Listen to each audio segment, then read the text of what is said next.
Suite du chapitre 2. Julien, les jambes molles, se laissa tomber dans son fauteuil, et des paroles entrecoupées lui échappaient. « Ah, mon Dieu, je lui déplais, et moi qui l'aime, et moi qui vais en mourir. » Il se prit la tête entre les mains. Il sanglota. Aussi, pourquoi s'être montré? Quand on était mal bâti, on se cachait, on n'épouvantait pas les filles. Il s'injuriait, furieux de sa laideur.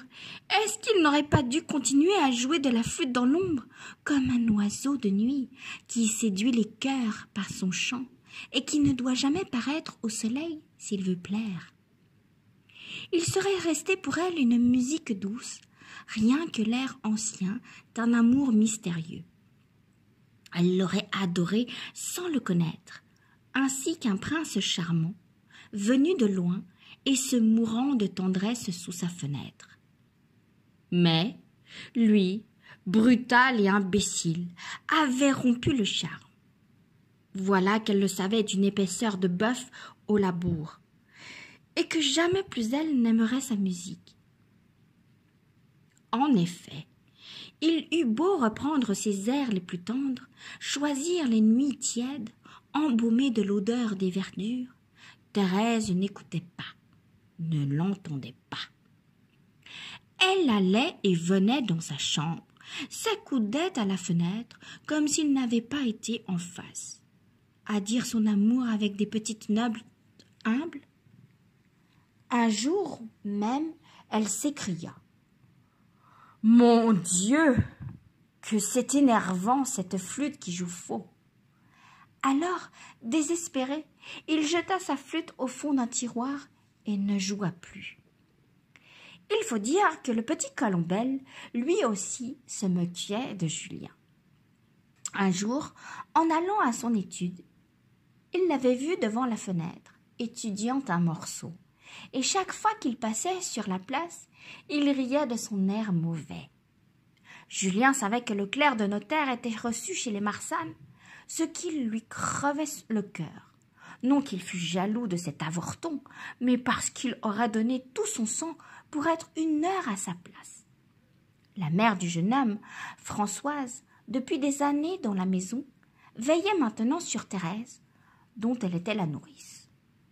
Autrefois, la demoiselle noble et le petit paysan avaient grandi ensemble, et il semblait naturel qu'ils eussent conservé quelque chose de leur camaraderie ancienne.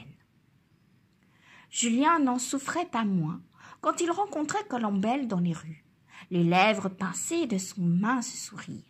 Sa répulsion devint plus grande le jour où il s'aperçut que l'avorton n'était pas laid de visage.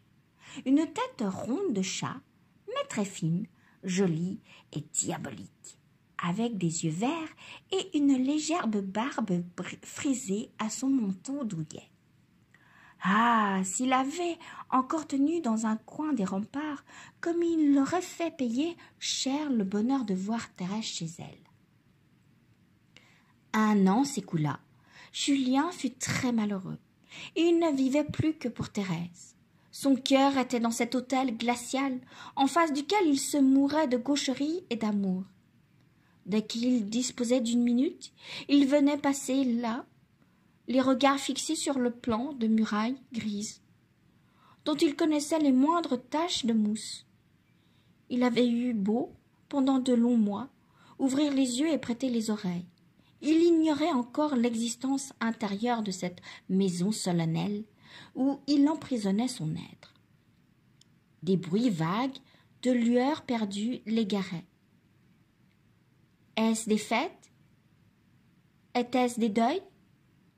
Il ne savait. La vie était sur l'autre façade.